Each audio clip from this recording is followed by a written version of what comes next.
Life without plants at the bottom of the sea. Far, far below the ocean's surface, it is dark and freezing cold. Without sunlight, no plants can grow in there. Scientists used to think that no life could exist without plants to make food. Now we are able to explore the world below using deep sea vehicles, and we find that it is actually full of life. In 1977, an underwater research vehicle called Alvin discovered hydrothermal vents on the ocean floors. Scientists found about 300 new species of animals living around these vents. These animals included giant clams and huge tube worms that grew up to over 2 meters in length. How can these animals survive without plants? Where did they get their food from? Researchers found that tiny living things called bacteria in the water are able to make their own food from dissolved gases coming from the vents. The tube worms and clams carried the bacteria in their bodies so they could feed on the dissolved gases. The tube worms and clams were then eaten by other animals living on the ocean floor. تو اس میں کیا بتایا جا رہا ہے کہ جی چونکہ plants کو لائٹ چاہیے فوٹوسینتھسس کے لیے، اپنا کھانا بنانے کے لیے، تو سمندر کے باٹم پہ بالکل نیچے والی سمندر کے اندر اس کی تہہ میں تو لائٹ نہیں ہوتی، اندھیرا ہوتا ہے، تو وہاں پلانٹس نہیں ہوں گے، تو پلانٹس نہیں ہوں گے تو پھر اینیملز نہیں ہوں گے، کیونکہ اینیملز پلانٹس کو کھا کر زندہ رہتے ہیں. سائنٹسٹ پہلے یہی سوچتے تھے، لیکن جب 1977 میں انہوں نے ریسرچ کی، تحقیق کی اور ایک گاڑی بنائی، ایک مشین بنائی جو سمندر کے نیچے جا سکتی. سمندر کے نیچے جانے میں کیا دشواری تھی کہ بہت زیادہ پریشر ہوتا ہے، ٹھیک ہے، اوپر پانی کا، اس لیے ہر چیز نیچے نہیں جا سکتی، بڑی مضبوط گاڑی بنانی پڑتی ہے. دوسرا سانس لینے کا مسئلہ ہے.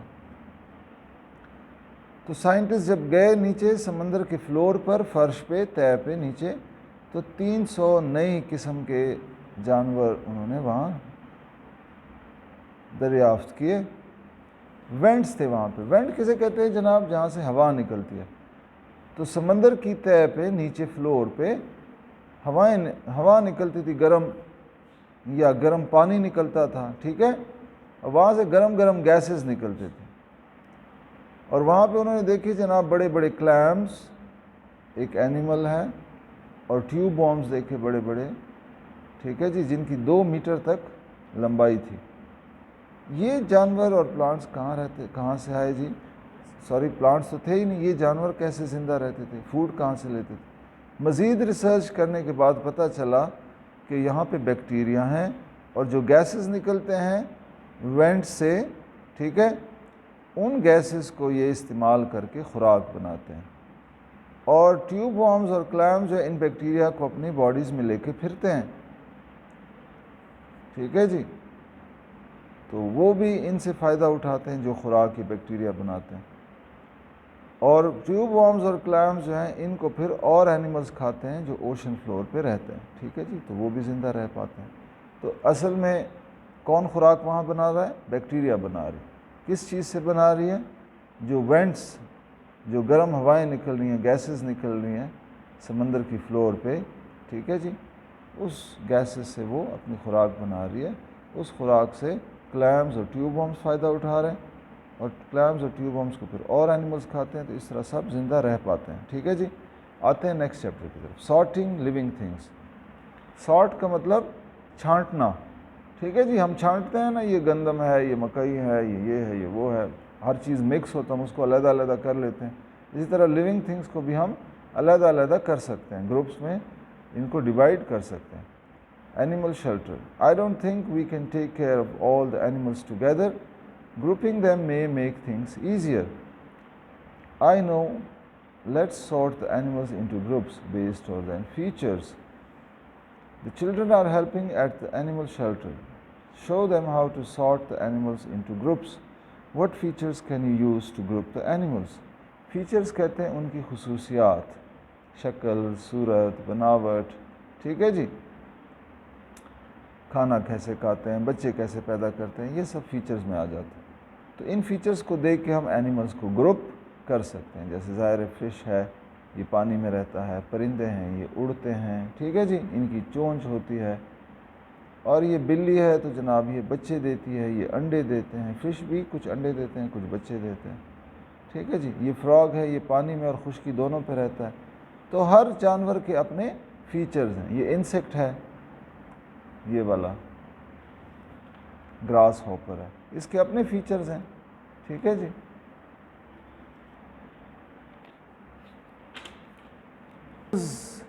ایک دو تین چار پانچ چھ، 6 گروپس میں انہوں نے ڈیوائڈ کیے ہوئے ہیں، mammals, birds, fish, insects, reptiles اور ایمفیبینس۔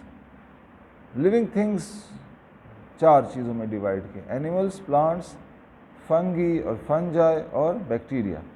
تو لیونگ تھنگس کی 4 قسمیں ہیں، اینیملز، پلانٹس، فنگی اور فنجائی اور بیکٹیریا، اور اینیملز کی پھر 6 قسمیں، amphibians, reptiles, insects, fish, birds, mammals.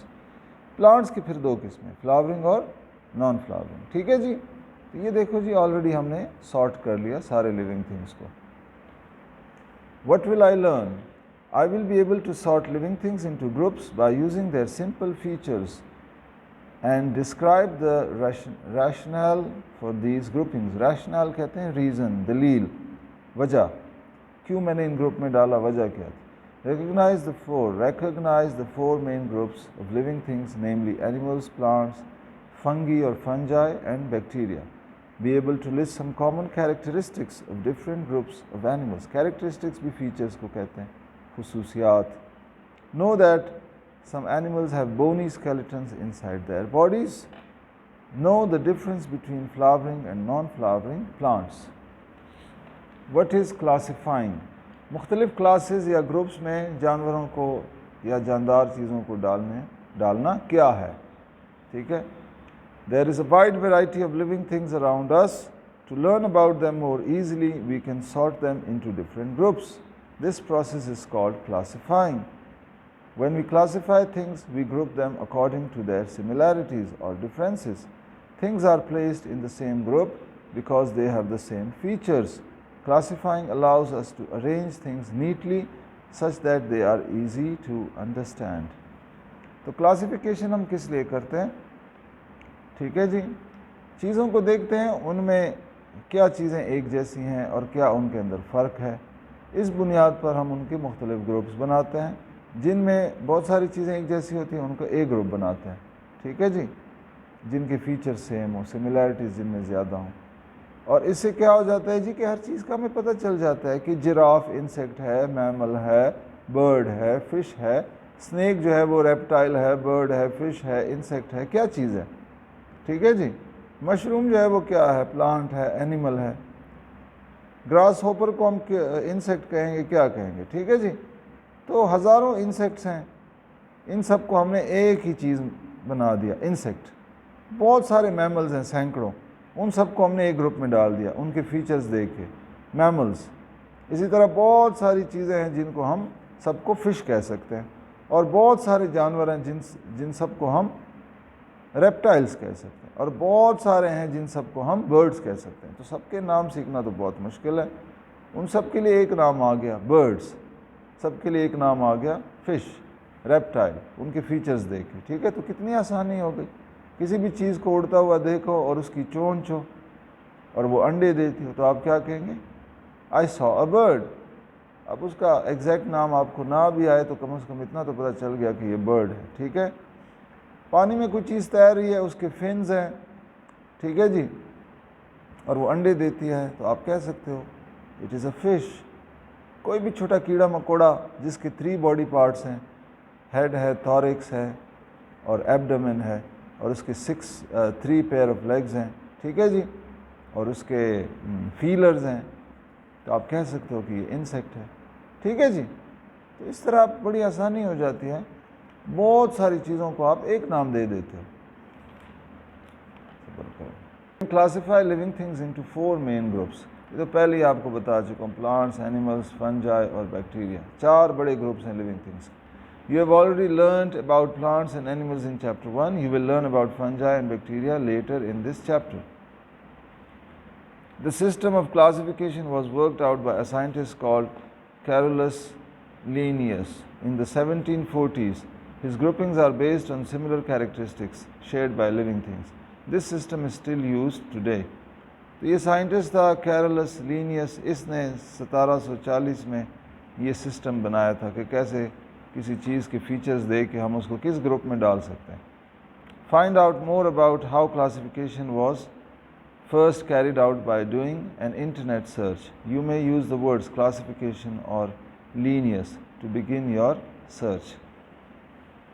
How can we classify animals? اب اینیملس کو کلاسیفائی کیسے کریں گے، ان کو کیسے مختلف گروپس میں ڈالیں گے، ٹھیک ہے جی، یہ ہم پڑھیں گے انشاءاللہ آگے اگلے لیکچر میں، ٹھیک ہے.